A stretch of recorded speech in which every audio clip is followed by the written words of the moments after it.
Hello guys, master coaching में आपका स्वागत है। इस वीडियो में देखने वाले हैं हम 2023 का एक पेपर जो सामाजिक विज्ञान का है, सोशल साइंस का है और पेपर कोड है 825 FC।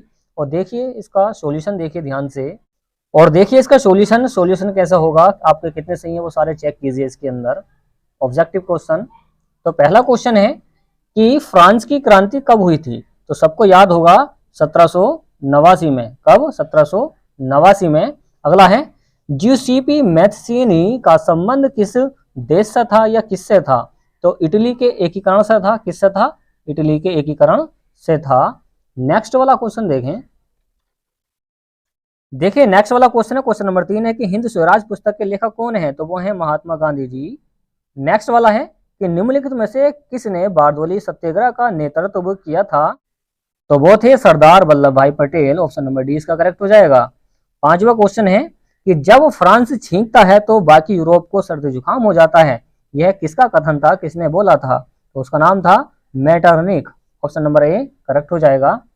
क्वेश्चन नंबर 6 है कि भारत में संघीय राज्यों की संख्या कितनी है। तो वह है 28। ओके, कितनी है? 28 है। सातवां क्वेश्चन है कि विश्व का सबसे बड़ा लोकतांत्रिक देश कौन सा है। तो वो भारत ही है। सबसे बड़ा लोकतंत्र यहीं का है। ओके, किसका? भारत का। क्वेश्चन नंबर 8 है कि भारत के संविधान की 8वीं अनुसूची में कुल कितनी भाषाएं हैं। वो हैं कितनी? 22 भाषाएं हैं। और क्वेश्चन नंबर 9 है कि लोकतंत्र में शक्ति का स्रोत कौन है। तो वो जनता होती है। लोकतंत्र में जनता ही शासन करती है। ओके। क्वेश्चन नंबर 10 है कि निम्नलिखित में से किस देश का विभाजन धर्म तथा जाति के आधार पर हुआ था। तो भारत का ही हो गया था, धर्म और जाति के आधार पर, क्योंकि पाकिस्तान का जब बंटवारा हुआ था वो मुसलमानों को अलग कर दिया था उस टाइम पे। ओके, धर्म और जाति के आधार पर किसने करा था? मोहम्मद अली जिन्ना ने करा था, सबको पता है। और क्वेश्चन नंबर 11 है प्रति व्यक्ति आय को अन्य किस नाम से जाना जाता है। पर्यायवाची बताना एक तरीके से। प्रति व्यक्ति आय को व्यक्तिगत आय बोलेंगे। एक व्यक्ति की आय कितनी है वो प्रति व्यक्ति आय कहलाती है। ओके, देखिए क्वेश्चन नंबर 22 है कि द्वितीय क्षेत्र को अन्य किस नाम से जाना जाता है। तो वो है औद्योगिक क्षेत्र। कौन सा है? औद्योगिक क्षेत्रक है। नेक्स्ट वाला है कि सेवाओं को किस क्रियाकलाप क्षेत्र के अंतर्गत रखा गया है। तो वह है तृतीयक क्षेत्र। कौन सा? तृतीयक क्षेत्र में रखा गया है। अगला है भारत का अधिकांश विदेशी व्यापार होता है। तो भारत जो है तीनों ओर से समुद्र से घिरा है, तो समुद्री मार्ग से ज्यादा होता है। ओके, समुद्री मार्ग से ज्यादा होता है। देखिए क्वेश्चन नंबर 15 है कि राष्ट्रीय उपभोक्ता अधिकार दिवस कब मनाया जाता है। तो यह है आपका 24 दिसंबर, ना कि 24 नवंबर है, 24 दिसंबर है इसका आंसर।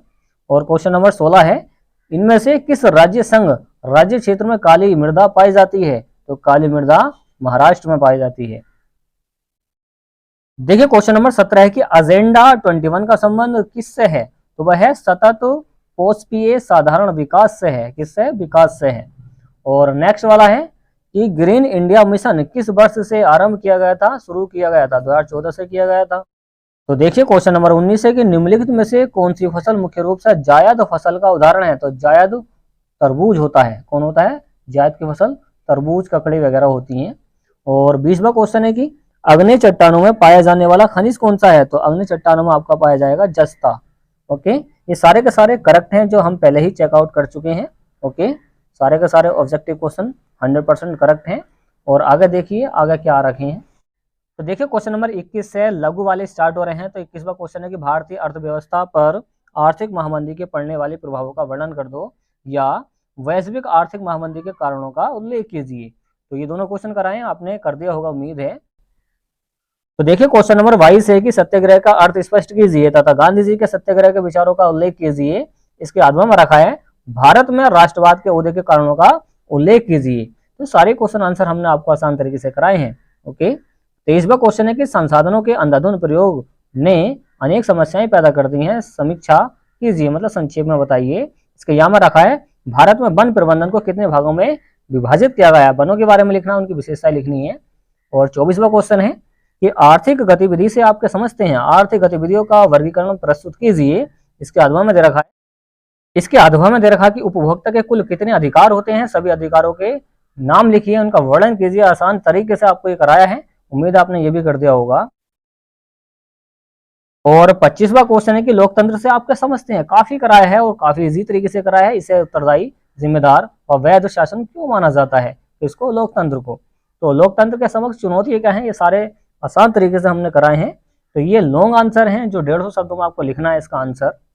और इटली का एकीकरण कैसा हुआ था, काफी इजी क्वेश्चन है, ये हमने समझाया आपको। जर्मनी का एकीकरण, ये भी काफी इजी क्वेश्चन है। ओके, देखिए क्वेश्चन नंबर 27 है कि मृदा अपरदन क्या है, भारत में प्रचलित मृदा अपरदन के प्रमुख प्रकारों का वर्णन कीजिए। तो ये भी काफी इजी तरीके से हमने समझा दिया, आपको कराया है कि मृदा अपरदन होता क्या है। इसके अधवा में दे रखा है, इसके अधवा में दे रखा अलोह खनिज किसे कहते हैं, अलोह खनिजों में किन किन खनिजों को शामिल किया गया है।